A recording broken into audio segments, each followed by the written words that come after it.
sure of everything and I also know how the government works. So like, for example, he talks about these SAPs that he couldn't get access to, but he knew people who were, and they were telling him about it, these special access programs.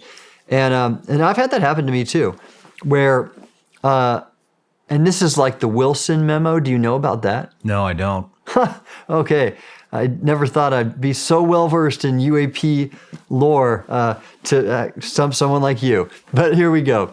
The Wilson memo is something, I forgot how it was leaked, but a physicist named Eric Davis, who was supposedly in the program, the UAP retrieval program, I don't know for sure, but he drafted a memo that got leaked, and it was a memo recording his interview with Admiral Wilson, who had a top intel job, and he was complaining that he heard about a UAP retrieval program in this memo, and this is the interview that he transcribed, Davis transcribed, and he was complaining that he couldn't get access to it because he didn't have a need to know. And when I read that, it reminded me of me, because here I was, a one-star. I had my people were working with technology under a certain SAP, and I wanted to learn about that more so I could make better decisions for my people.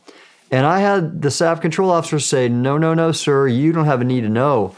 And I thought that was BS. Here I am. I'm responsible for their well-being. I got to make sure they have all they need. If they're using something, this is totally in my right to, because I am responsible for their outcomes and their well-being, to know what they're working with. Oh no. What if it was hazardous to their health? Nope, you don't need to know, sir. So that's what Grush was talking about, that these people running the crash retrieval program they're leaving Congress in the dark, and they're not letting others with authority and responsibility know either.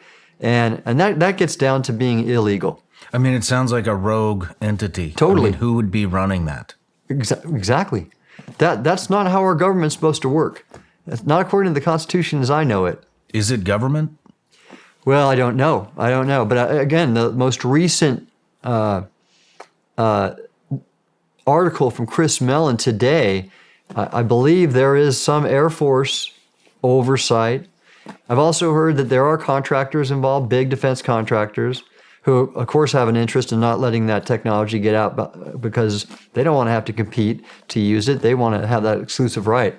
So I believe that's going on. I don't know for sure. Let's go into the interdimensional stuff. What do you know about that? So I don't know anything. You don't know anything? I really don't. I mean, this is all people theorizing. I know there's a lot of math out there that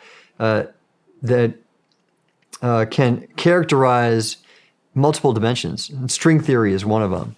And it's funny because Avi Loeb just thinks string theorists are worthless because he doesn't think there's no evidence. He's about, okay, show me the data. If there are other dimensions, I want to see the data. And that's kind of like Grush. Grush he said no one's seen the alien bodies yet, but now I have another story if you want to get into that.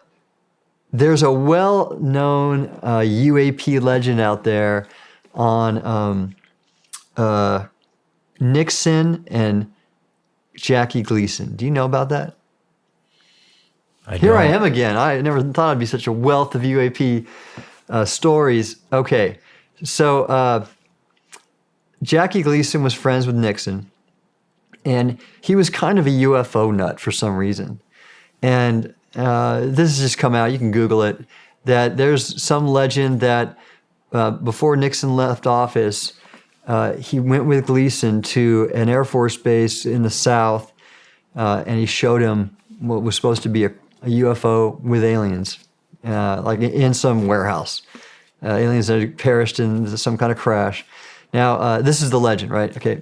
Interestingly, I'm fishing in Key West last year, and my guide was pretty interested in this topic, and he connected me to another fisherman who I had a nice call with, and he's been interviewed on this publicly. His name is Mark Croca, and Mark has been seeing UAP in the skies off the Keys for over 10 years.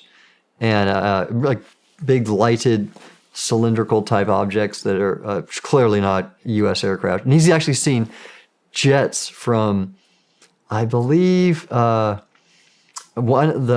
Florida Air Force Base down there sortie after these things, or scramble.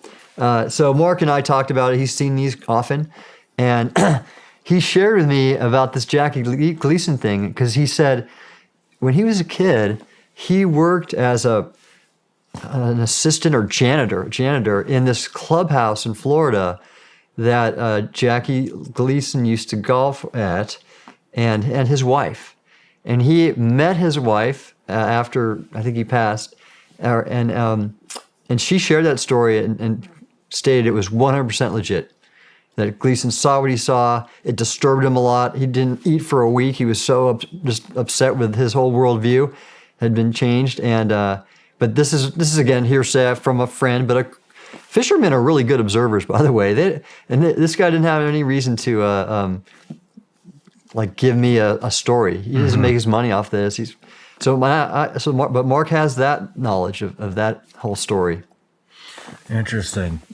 What do you? I mean, there's a lot of speculation on whether these are built by, the military-industrial complex type companies, or are they from foreign governments? Are they paranormal activity? I mean, what are your thoughts on all of that? Well, one of the experts on this field is Jacques Vallée. He's been researching UAP since the 60s. He's just the expert, and I like his thinking. So I don't know. I'm not sure. I'm still new to this whole field, but I like his thinking on it. And he gives a really good talk at the Soul Foundation symposium. He gave one, and it's online. And he just characterized the fact that they are real. People have real experiences. And Diana Pasoka does the same thing in her book Encounters. She just chronicles all these experiences, and a lot of people are having really strange experiences. Many see craft. There's a paranormal component to it with either telepathic communication or other things. And I don't dismiss any of it. This is what Jacques says. He says, all that can be said is there is just a massive diversity in the types of experiences people have. You have one camp that they're just focused on the nuts and bolts craft. And then you have people that are looking at that more paranormal aspect of it. And that's what exists. It's sort of like a spectrum of experiences. And I don't dismiss any of it. To me, it's people are having experiences. They report it. They're credible people. And there's a lot of them. And thus, my goal is to scientifically study it more and remove the stigma from it. How are you going to remove the stigma? Shows like yours, this one right here, getting it out there. And here's the reason that I'm out talking about this. One is more credible people stepping up will help remove that stigma, and then also what's interesting is over time you'll see a generational shift in that there are a lot more young people open to this right now. It's just they think about it and they have more open minds. Interestingly, there's a parallel here that I've talked about in some of my speeches. Diana Pasoka talks in her book, or she interviews a person named Ia Whiteley. And she's also one of these researchers that's helping with the Soul Foundation effort to study UAP and the phenomena. And her expertise is psychology. And she has made her living, if you will, by studying both cockpit psychology, if you will, and human factors, as well as space capsule human factors.